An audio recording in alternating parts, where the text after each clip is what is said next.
안녕하세요. 2019년 미니드론 경진대회에 참가한 보너스 드론 팀입니다. 목차는 드론이 자세 표시, 호버링 제어, 경로 이동 제어 순으로 구성하였습니다. 드론의 자세 표시 방법입니다. 드론의 자세를 표현하기 위해서는 드론이 부착된 센서들을 활용을 해야 하는데 코드론의 경우는 3축 가속도 센서, 자이로 센서가 내장이 되어 있습니다. 가속도 센서에서는 축에서 느껴지는 가속도의 크기를 중력 가속도에 대해 측정합니다. 물체가 기울어졌을 때 각 축의 비율을 아크탄젠트에 넣으면 그 기울기 값을 알 수 있습니다. 가속도 센서의 장점으로는 오랜 시간이 걸쳐 계산된 평균값은 정확하지만 단점으로는 짧은 순간에 반복적으로 발생하는 진동으로 인해 노이즈가 발생하게 됩니다. 다음으로 자이로 센서는 가속도 센서의 단점을 극복하기 위해 사용합니다. 자이로 센서는 축에서 회전하는 각속도의 크기를 측정합니다. 자이로 센서는 다른 센서들에 비해 값이 저렴하지만 센서의 오차가 발생하고 그 값에 따라 적분을 하여 측정하기 때문에 실제 각도와 틀어지는 드리프트 현상이 발생하는 단점이 있습니다. 이러한 단점을 보완하기 위해서는 두 센서의 측정값을 같이 사용하는데 칼만 필터와 상보 필터를 사용합니다.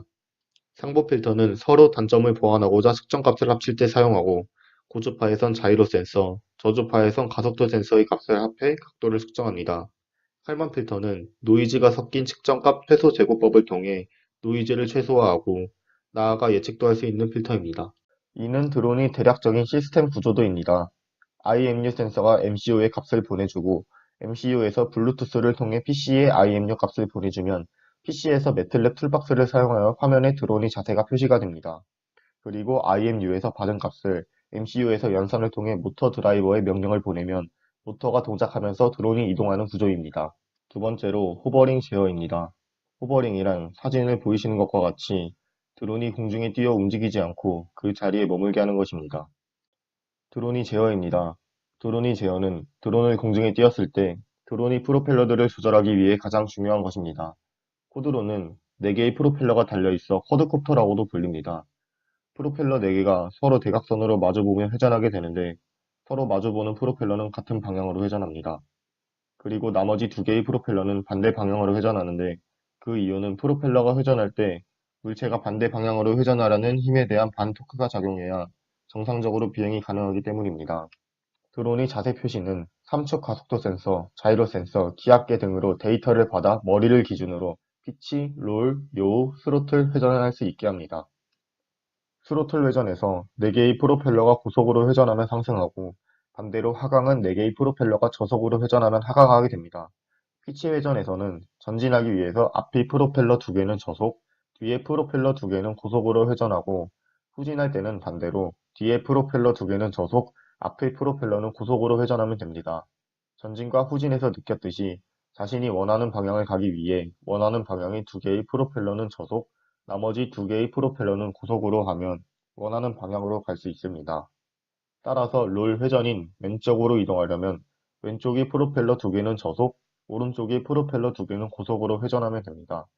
요 회전인 제자리에서 시계 방향으로 회전을 하려면 앞의 프로펠러 중 오른쪽 프로펠러와 마주보고 있는 프로펠러 2개가 반시계 방향으로 회전하고 있으므로 고속으로 회전하고 나머지 2개의 프로펠러는 저속으로 회전하면 시계 방향으로 회전하게 됩니다. 다음은 호버링 제어의 알고리즘입니다. 먼저 상승 알고리즘을 살펴보면 통신에서 동작 신호를 수신합니다. 동작 신호를 수신하면 4개의 프로펠러를 고속으로 회전시켜 상승합니다. 그리고 목표 고도를 확인해 목표 고도인지 확인하고 목표 고도가 아니면 상승하고 맞으면 평형을 조정합니다. 평형을 확인 후 평형이 맞으면 호버링 단계로 넘어가고 평형이 안 맞으면 다시 평형을 맞춰줍니다. 호버링 단계에서는 먼저 평형을 조정한 후 평형을 확인해 줍니다. 평형 확인 후 평형이 맞지 않으면 조정을 해주고 목표 시간을 확인합니다. 목표 시간이 되면 하강 단계로 넘어갑니다. 하강 단계에서는 하강하면서 목표 고도에 도달했는지 확인합니다. 목표 고도에 도달하지 못하면 더 하강해 목표 고도까지 하강한 후 평형을 조정합니다. 평형 조정 후 평형을 확인한 후 평형이 맞으면 모터를 정지합니다. 모터가 정지되면 착륙이 됩니다. 드론이 경로 이동을 하기 위해선 경로를 인식해야 합니다. 경로를 인식하기 위해 내장되어 있는 옵티컬 플로우 센서를 통해 영상을 경로로 인식하게 됩니다. 드론이 목표까지 이동 경로를 인식하고 드론이 위치를 파악하게 됩니다. 이때 현 위치와 목적지에 도착하고자 하는 목표와 오차를 파악하기 위해서 목표의 위치와 차이를 구한 다음 코드론에 장착되어 있는 FPV 카메라의 영상을 새 공간으로 바꾼 뒤 제어를 합니다. 경로 제어의 순서도입니다. 먼저 드론이 영상을 획득하면 원본 영상을 이진화합니다. 그 다음 미디엄 필터를 이용해 노이즈를 제거하고 경로의 엣지를 검출합니다. 허우 트랜스폼을 통해 선을 검출한 다음에 영상을 편집해 경로를 인식하게 됩니다. 가장 먼저 HSV에 대해 알아보겠습니다. HSV는 이상적인 색 공간으로 색의 상대적인 배치도인 색조의 진함 정도를 나타내는 채도, 색의 밝기를 나타내는 명도로 이루어져 있습니다. 오픈CV를 통해 HSV를 통해 HE 색상만 추출하고 이진화를 해 경로를 검출하여 설계한 알고리즘을 통해 이동하게 됩니다. 바이너리 이미지의 경우 픽셀이 가질 수 있는 색은 두 가지, 흰색 혹은 검은색입니다. 따라서 한 픽셀당 1비트만 있으면 되기 때문에 컴퓨터의 처리 속도가 증가하게 됩니다. 그러므로 HSV의 이진화를 통해 바이너리 이미지로 변화해주는 것이 필요하게 됩니다. 미디엄 필터의 블러링은 영상의 디테일한 부분을 제거하고 영상의 초점을 흐리게 하거나 배경을 약화시키는 데 사용됩니다. 이진화된 영상에서 미디엄 필터는 뚜렷한 밝기를 가진 점들이 이웃한 화소들과 유사하도록 만들기 때문에 임펄스 노이즈를 제거하는 데 효과적입니다. 미디엄 필터에서 노이즈를 제거하면 마스크를 통해 엣지를 검출합니다. 다음으로 논 맥시멈 밸류를 제거하고 더블 트레솔드를 크기 구분합니다. 마지막으로 엣지를 연결하고 호우 트랜스폼을 통해 선을 검출합니다.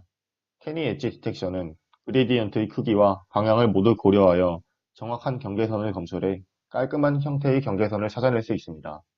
허우 트랜스폼은 픽셀 기반의 이미지에서 기하학적 성분은 모두 검출하는 방법입니다. 오픈CV에 내장되어 있는데 이를 간단히 하면 수식으로 표현할 수 있는 도형들을 검출할 수 있고 이미지상의 특정한 점들 간의 연관성을 찾아 특징을 추출하는 방법입니다. 검출된 영상을 원본 영상에 씌우면 경로가 보이게 되는데 이를 통해 드론이 비행하게 됩니다. 이상 발표를 마치겠습니다. 감사합니다.